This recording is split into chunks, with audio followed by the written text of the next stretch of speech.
Experiment చేద్దామా?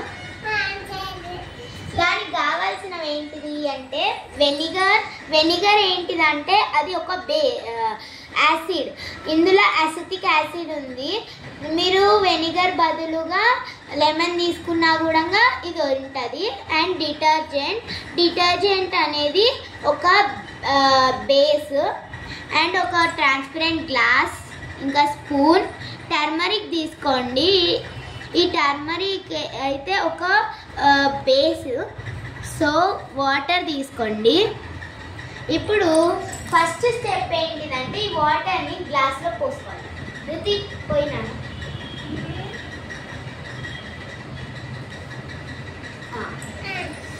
So నేను కొన్ని వాటర్ తీసుకున్నాము. ఇప్పుడు ఇందులోకి పసుపు వేద్దాం. టర్మరిక్ వెయిట్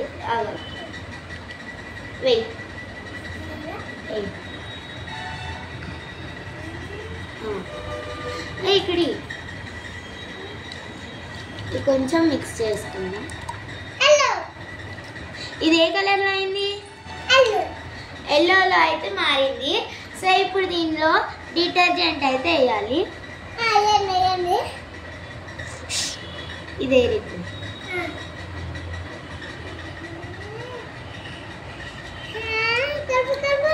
ఇది ఏ కలర్లో అయింది? ఇప్పుడు రెడ్. ఓకే, ఇప్పుడు ఇది రెడ్ కలర్లో మారింది కదా. ఇప్పుడు వెనిగర్ వేద్దాం. వెనిగర్ అనేది ఏంటిది అంటే ఒక బేస్ యాసిడ్ వేద్దాం.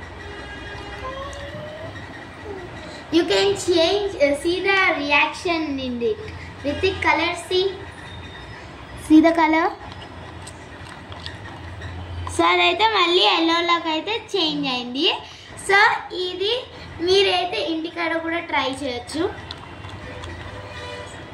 సో మళ్ళీ వాటర్ అయితే ఎల్లోలాగా చేంజ్ అయింది. ఇదే ఒక యాసిడ్ బేస్ రియాక్షన్. సో ఈరోజు అయితే ఇది నేర్చుకున్నాం. Thank you. Have a good day.